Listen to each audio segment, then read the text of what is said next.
इस वक्त हम कश्मीर में हैं और पहलगाम में 22 अप्रैल को जो हमला हुआ, उसके बाद से न केवल सारे देश की बल्कि पूरी दुनिया की निगाहें वो कश्मीर पर लगी हुई है, पहलगाम पर लगी हुई है।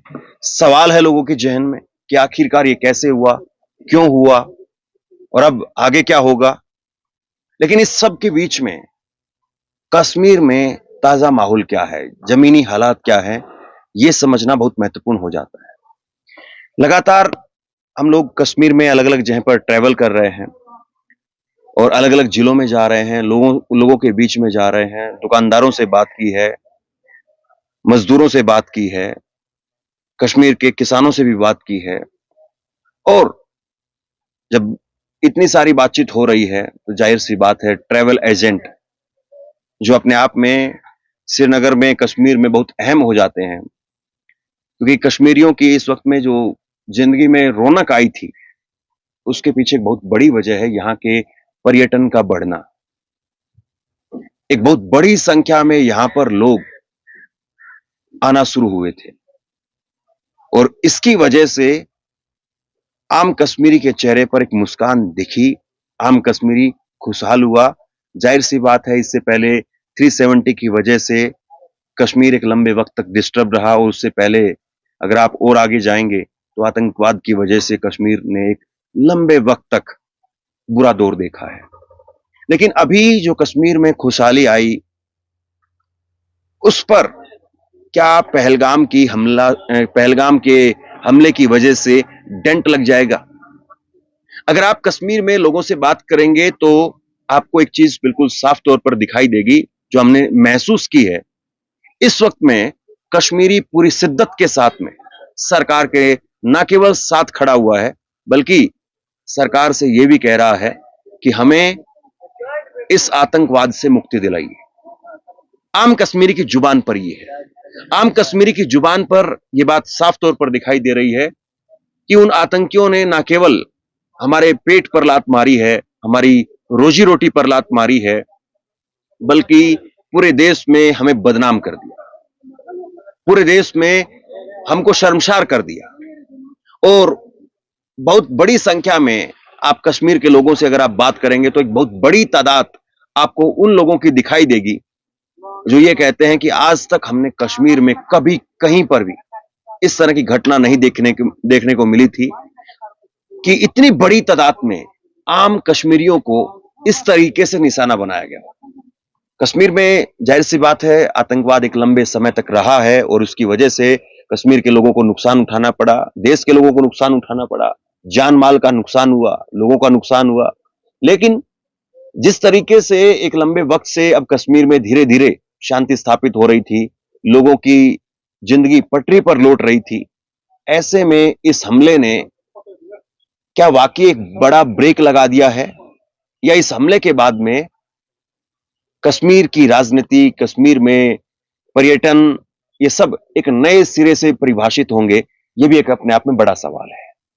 कश्मीरी इस वक्त में निराश है।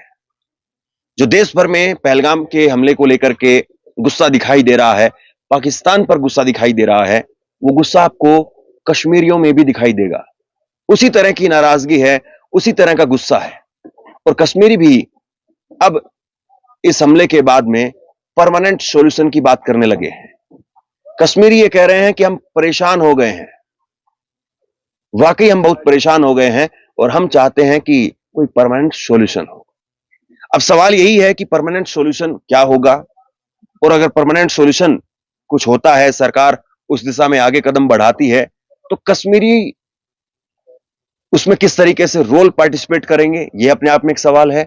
और फिर उसके बाद में कश्मीरियों की जिंदगी वो कैसे नॉर्मल ट्रैक पर फिर दोबारा से आती है, कश्मीर में नॉर्मल सी कब बहाल होती है। अभी कश्मीर में पर्यटन है, अभी कश्मीर में कुछ संख्या में आप ये कह सकते हैं कि पर्यटक है, लेकिन बहुत कम संख्या में है। सरकार ने एहतियात के तौर पर, राज्य सरकार ने निर्देश दिए जिसमें अलग अलग जगहों को बंद करने का भी निर्देश दिया है एहतियात के तौर पर। इस वक्त दिल्ली में बैठकें चल रही हैं, प्रधानमंत्री आवास पर बैठक चल रही है, विपक्ष पूरी तरह से सरकार के साथ में नजर आ रहा है और वो जम्मू कश्मीर में भी नजर आ रहा है।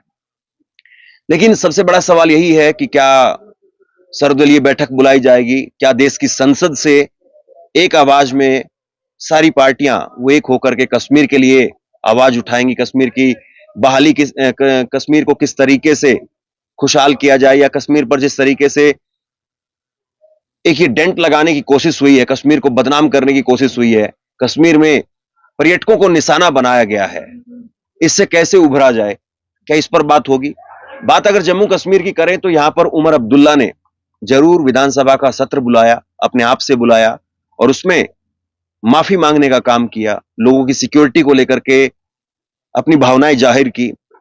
और अब सवाल जो है वो यही है कि सारी निगाहें इस वक्त में देश के प्रधानमंत्री की तरफ है, कश्मीर की निगाहें भी दिल्ली की तरफ है कि दिल्ली क्या फैसला लेती है, देश की हुकूमत वो क्या फैसला लेती है और उसके बाद में क्या कुछ होता है। श्रीनगर में अगर बात करें आप, तो श्रीनगर में आम जनजीवन वो चलता हुआ दिखाई दे रहा है। ऐसा नहीं है कि स्कूल कॉलेज बंद हैं पूरी तरह से। ये बात सही है कि जब ये हमला हुआ तो उसके बाद में यहां पर प्रोटेस्ट हुए, लोगों ने तिरंगे झंडे लेकर के मोमबत्ती कैंडल मार्च निकाला, भारत माता की जय के नारे लगाए लोगों ने हिंदुस्तान जिंदाबाद के नारे लगाए, पाकिस्तान मुर्दाबाद के भी नारे लगाए और एक जोरदार प्रोटेस्ट देखने को मिला। सरकार के साथ में लोग खड़े हुए नजर आए और कहीं पर ऐसा दिखाई नहीं दिया कि कश्मीर के लोगों की आवाज या कश्मीर के लोगों की चाहत वो देश के लोगों की आवाज और उनकी चाहत से अलग है। पूरी तरह से ये दिखाई दे रहा है कि कश्मीर के लोग और देश के लोग वो एक ही है, अलग नहीं है। और जो इनको अलग अलग देखने और दिखाने की कोशिशें होती थी, कहीं ना कहीं इस हमले ने उस चीज को भी एक्सपोज कर दिया है। इस हमले से शायद जो भी आतंकियों ने इस हमले को अंजाम दिया, उनकी हो सकता है कि मंशा ये रही हो कि देश में हिंदू मुसलमान के दंगे हो जाएं। जिस प्रकार से धर्म के नाम पर लोगों को टारगेट किया गया, शायद उनकी कोशिश रही होगी कि लोगों को हिंदू मुसलमान में भड़का दिया जाए। वो जरूर इस बात को समझते रहे होंगे कि देश में हिंदू मुसलमान को लेकर के तापमान कितना गर्म है और शायद उन्होंने इसी गर्म तापमान का फायदा उठाने की भी कोशिश की हो। लेकिन देश के लोगों को वाकई सलाम करना चाहिए, कश्मीरियों को सलाम करना चाहिए कि कहीं पर देश में दंगा होना तो बहुत दूर की बात है, माहौल भी खराब नहीं हुआ। कहीं पर ऐसा भी नहीं हुआ कि पुलिस को भी एहतियात के तौर पर कोई एक्शन लेना पड़ा हो। तो अब सवाल यही है कि कश्मीर में जिस तरीके से लोगों के अंदर एक डर है, लोगों के अंदर एक इनसिक्योरिटी है, उसको सरकार कैसे दूर करती है? सरकार कश्मीर के लोगों के साथ में कैसे इंसाफ करती है? क्योंकि कश्मीर का लोग, कश्मीर की आम आवाम वो सबसे ज्यादा इस हमले की वजह से ना केवल दुखी हैं बल्कि पीड़ित भी हैं। ये सही है कि हमला हुआ और हमले में कश्मीर में आदिल शाह एक कश्मीरी मारे गए, उसके अलावा बाकी देश में अलग अलग राज्यों के लोग वो मारे गए। लेकिन सबसे ज्यादा कश्मीरी इसी बात को कहते हैं कि यह हमला उन लोगों पर नहीं हुआ, यह हमला कश्मीरियों पर हुआ है, यह हमला कश्मीरियत पर हुआ है और यह हमला कश्मीर की पहचान पर हुआ है, मेहमान नवाजी पर हुआ है। अब देखना यही है कि इस हमले के बाद में कैसे नॉर्मलसी आती है, कैसे कश्मीर में हुए इस हमले का सरकार जवाब देती है और कश्मीर में क्या वाकई उसी तरह की खुशहाली होगी या उससे भी बेहतर दिन देखने को मिलेंगे? यह अपने आप में बड़ा सवाल है। शेयर कीजिए इस खबर को और गांव सवेरा को आप ताकत दीजिए।